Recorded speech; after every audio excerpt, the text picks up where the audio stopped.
Hello and welcome back for part 2 of the Lesney evening news number 42 reconstruction. As you can see, I've gone on and painted it. I'm really happy with the way the yellow came out. No bubbles, no scrapes or anything like that, no scratches on it. Really happy. What I'm going to do now is just finish off by applying the decals which I purchased, which arrived the other day. In the first video, only a couple of pounds from a reproduction decal firm. There we go, there they are. And the decal, it wasn't model supplies, is where I get a lot of the stuff. But the decal company, I can't remember, I've lost a piece of paper. Anyway, so no further ado, what we're going to start doing is see if we can get this back on. So as you remember, there's a little locator pin there which goes into that hole in the top of the van, so without scratching it, because if you remember this was a very tight squeeze to get out of, so I'm hoping it will go in without chipping the paint. There we go, that's in, lovely. Bit of paint just flaked off there, so all I'm going to do to fix that in is pop a little bit of super glue just on the inside there. So the ever trusted Gorilla Glue, the gel, the lid's seized up, so I'm just going to dab it on with a little bit of glue from a piece of dowel here. So that should just secure that with a little bit of super glue just in there like that. If ever I need to remove it, all I've got to do is use a little bit of acetone and that will just dissolve that. In the past, if I drop it, scratch it, need to replace it, that's all I need to do. So with no further ado, what we'll do is just gently apply these decals. So just going to pop them in some lukewarm water, not for very long, and just pop that on the just pop the fan there, pop that on some greaseproof paper. Again, just let it soak up some lukewarm water here. Again, on a bit of greaseproof paper. Now these for the sides of the doors. Just let it soak up some of the water. It's bubbling a bit so you can see the paper absorbing it. Again, there we go, and the decals that say evening news on the side. Just let that soak up some of the water, and again, now these aren't a really crisp white colour background, which is good. They're like an off colour, so it will make the van look more authentic, I think. Now the best thing to do with decals is, before you put them on the model, is just to put a little bit of water where the decals are going to be situated. That way you can slide them about if they don't go on first time. So the trick with decals is not to force them off, is to wait until they start moving on their own. This is why warm water's better, because you will find that with cold water they do take a lot longer to remove from the backing paper. These are taking a little bit longer than I thought. Sometimes, most of the time, they just slide right off. So this is obviously quality decal paper, because these don't want to come off straight away. Sometimes you literally can't help but they just fall off. So what I'm going to actually do is just leave that in the water for a couple of minutes, and we'll get back to them. So the decals have decided to come loose, so what I'm going to do now is, as you can see, just apply a little bit of pressure to the decal. Don't want to rip it or tear it, just slide it off with the finger. So there we go. This is why it's good to have a little bit of water on the model itself to help move it around. So that's number one. As you can see, it's not quite central, so just pop it there.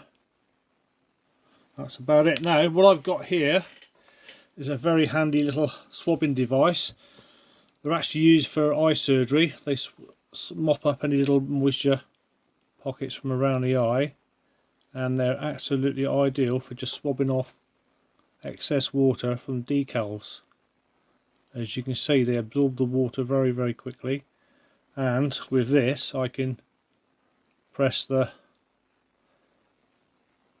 decal in with no air bubbles and soak up the water from behind. I didn't steal these. These came from, I know, again, when I used to work in theatres, lots of these things got dropped on the floor, couldn't be used for obvious reasons, because you can't put them back on somebody's eye once they've been on the floor. So yeah, I've got quite a few which I can dry out and use again and again and again. So I have quite a good stash of them. So again, just pop the more thumbs here at the moment. Don't normally, that's coming off the side, that's come off the wrong place. I must admit, these decals are quite thick. They're not the usual wafery, thin, horrible decals that I'm used to. These are very good quality, so when I remember where I got them from, I'll have to definitely, if I do any more restorations of a similar vehicle,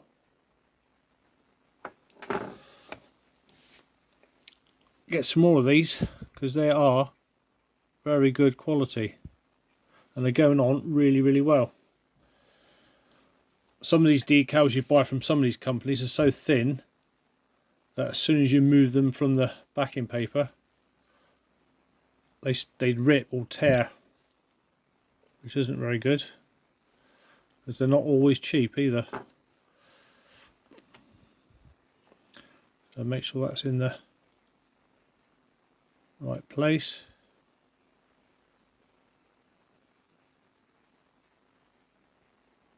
Still moving around a little bit there. That's probably as close as it's going to get. Lovely, that's looking good. So now we'll go for the panel doors. Evening news there. Yeah, that's moving off nicely. So I believe that just went on the side there, the water. And again, we'll just very gently peel off the decal onto the side of the van, remove the excess backing paper there, and locate that more or less in the centre there. I'm so impressed with these decals. I bought 2 sets on the premise that more often than not, like I say with the cheaper ones, and these weren't that expensive actually, I think they're only £1.75, but quite often you can get them on the model and they tear. So that's that one. And the other side, again, pop a little bit of water on the side of the decal.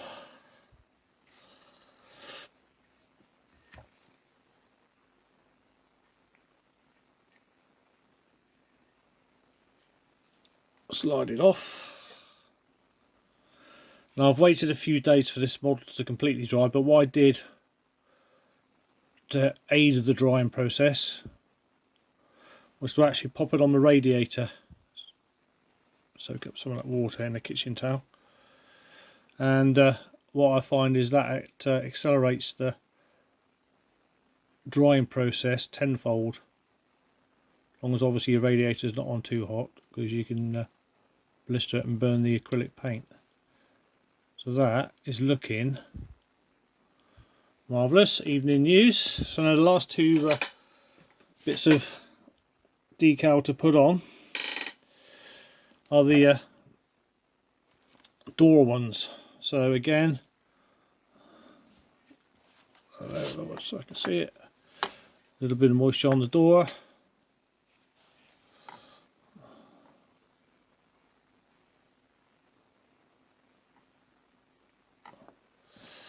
Very well printed these are, very clear. You can see all the print. Use a clean one, dry one there.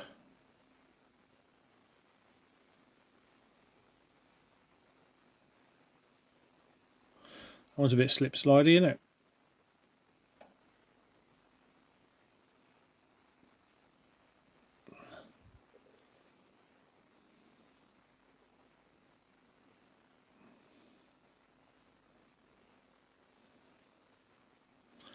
There's one. Now I'm going to leave these for a little while just to dry out, so I don't want them falling off when I'm trying to reassemble the model.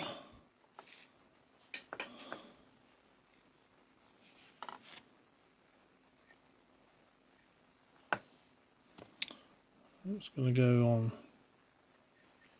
with my finger. Don't normally do that. But like I said, these are very good quality decals. More than happy with these. Jobs are good, and soak up some of this water.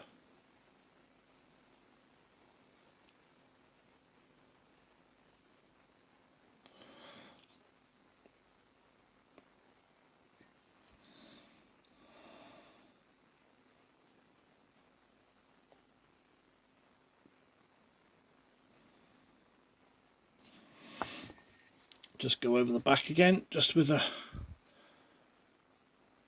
make sure it's pressed in. Yeah, lovely. Brilliant. So that's the decals on, and I am chuffed to bits. Dry my toothbrush, paintbrush off. Those can dry out. I can use those again for swabbing up water, as long as you keep them clean. I don't know how I got paint on that one. Let's get that out of the way. So now, with no further ado, water on the base as well. So the final part really is to pop the bottom back on. Let's just pop that over there to just dry out a bit. So as you can see, I cleaned up the bottom with some very fine wet and dry emery paper. Axles came up really well. I didn't need to spray the bottom. It's original matte colour, matte black, satin black, whatever you call it. Like again, these weren't made to any sort of hot modern day Matchbox or Hot Wheels standard. They were basically a piece of steel. You can just see that rounded off at one end, mushroomed at one end, the axle. It's crimped at that end, I don't know if you can see that. So the later ones were mushroomed at both ends, and you can do that by using my axle reforming tool, which I've already shown you, to mushroom both ends, but they were literally crimped off to stop the wheels from falling off if the camera decides to focus, both front and rear axles. So this just needs to go back onto the truck now. Bit squeaky, but there you go. It's to do with the age. So I'm going to need my glue again, because all I'm literally going to do is glue this back on. It's going on my shelf. It's not going to go and get played with by any sort of child.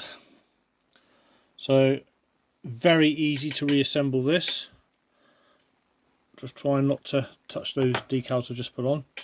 Just insert the tab into the back there, and then just pop it on the front with a little bit of a press. There we go, and click, clunk, click. That's on. Now all I'm going to do now is, where's my little bit of dowel? There we go.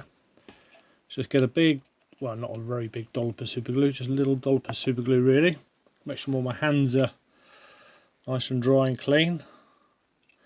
Turn the model over, and with that dollop of super glue, just pop it on the underside. Get rid of any excess. Just make sure that's all the way down. That will drip in and seal the model onto the super glue. Like that. There we go. So let's just leave that upside down for a minute, just prop that up against that so the glue seeps in.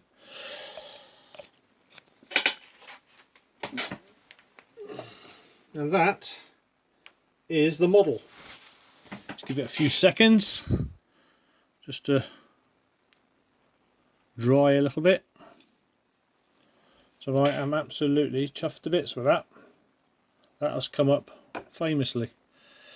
So there you go. All I've got to do now is just paint the headlights and the grille in and that front bumper, and we're almost there. So just bear with me, just going to let that glue dry off a bit more and I'm going to get my paints ready. Right, so here we have the, I'll use the water that I used for the decals just to clean the brush, but quite a small brush head here. I'm using a Tamiya Chrome Silver, which is X11, just to do the detail of the bumper and the headlights. So very carefully, you don't need a lot of this paint on it, because what it does, it will just run straight around the side and just look awful. So you just need a little bit on, just like that.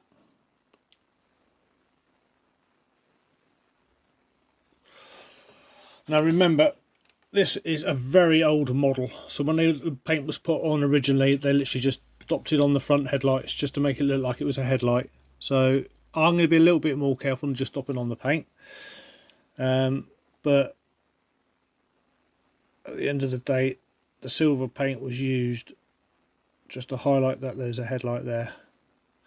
No great detail whatsoever on these models, not the early ones, so I'm just going to make that look as headlight as possible.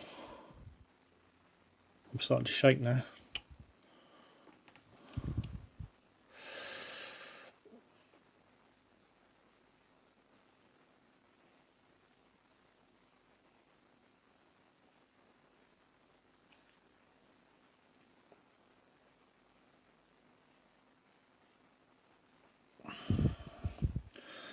There's the headlights. Now this is the front grille, so again, dab the brush, hold the model at the sides carefully. I'm just going to literally just very gently go over the front grille.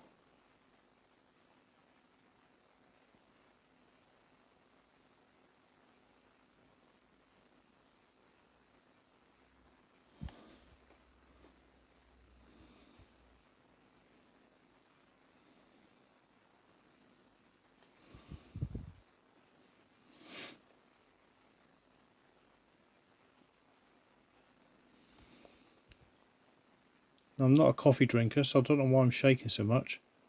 Didn't have a drink last night. Probably as I'm trying to do this on camera. Either that, I'm just getting old and shaky. The difficult bit is just to do around here. Oh, blimey. That's it. Very gently, very light pressure. Again, just for light pressure. Oh, God. Blimey, shaking like a leaf. Need something to lean against, like a sign writer.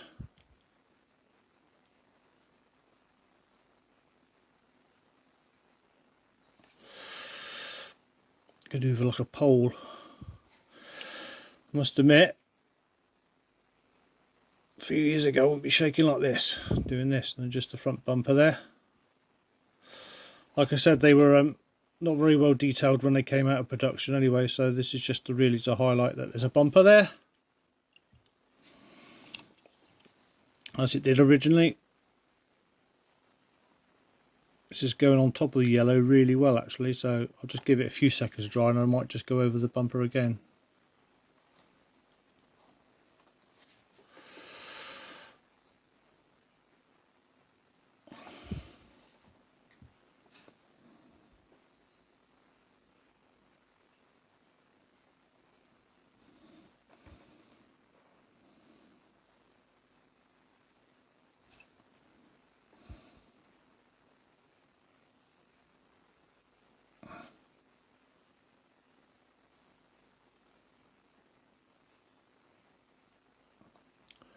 Now, I'm assuming that these two lights in the front here are supposed to be indicators. Oh, damn. Got a little bit on the yellow there where I shouldn't have. Not a problem, because I can cover that up.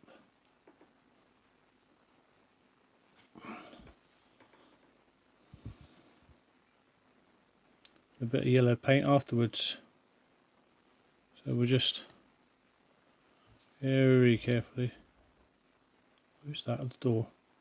Right, somebody at the door, so just bear with me. I'm just going to go and answer that.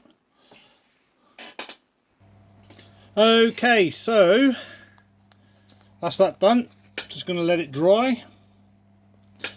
And that is the model finished. That little bit of silver I got on the yellow, all I did was just dab a little bit of the old, where is it, thinners on one of these little swabs, give it a wipe, and it came straight off before it dried. So that's that. All done. I think it's looking pretty good. Like you remember, the first one was quite a more a reddier yellow, but I think this has come up really well. I am really happy with this. Spot on it is. So that'll be another one for the display cabinet. Yeah. So it was about 1957 that was made. So it's quite an old model. It's older than me. I'm a 68 model myself. So just got to make sure you always clean off your paint brushes. Keep them in good order. What I tend to do is just rinse them off with water. Bit of kitchen towel just to very gently just get rid of any excess paint around the base, and just a little bit in the thinners onto the brush as well, just to dissolve any excess paint that's on the inside of the bristle there. Just pull those bristles, give them a little bit of a twist just to reshape them, and that's it. Paintbrush is clean. Pop that into its protective little sheath to protect the bristles, because they'll go into my little box, and that's it. The model's done. So I hope you enjoyed that. That's a very successful restoration of a model that cost me, I think it was under £1. I know that. It was probably about 75-80p. I bought it from this place in Newton Abbot where I get all my stuff. The more I buy, the cheaper it gets, and it worked out to be about 75p each.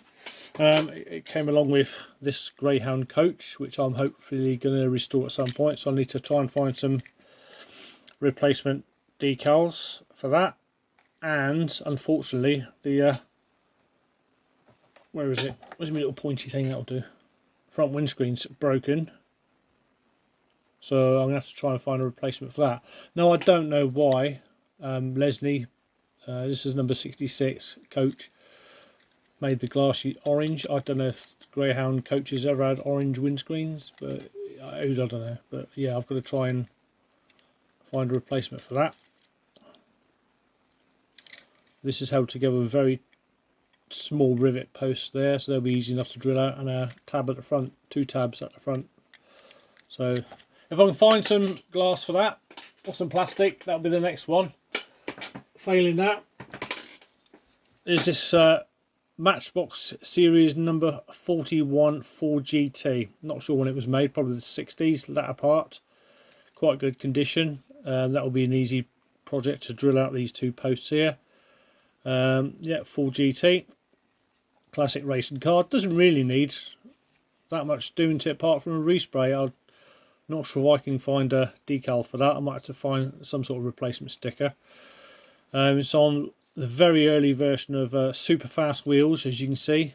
Super fast. They're thinner than some of the super fast wheels, so that'll be another possible project. At the moment I'm running out of things to do. So I'm glad you enjoyed watching that. Any questions, give us a buzz. But as I say, at the moment I'm just waiting for that to dry. I'm not sure. I'll just leave those yellow. I'm sure they're supposed to be orange originally, these 2 little indicators, but that'll mean having to do the back ones as well and having to detail the rest of it, so I'll probably just leave it as it came out of the factory. So those 2 left that colour, orange, yellow. So there you go, all done, and I hope to see you again very soon for another makeover. And that's an easier one, so if you're starting this for the first time, that's one of the easiest ones to do. The very early ones from the 1950s didn't have plastic inserts for windscreens, and very easy to take apart. So there you go, a good starter project, and I'm happy with the colour as well. It's more or less bang on. So yeah, great. So until next time, thank you very much and goodbye.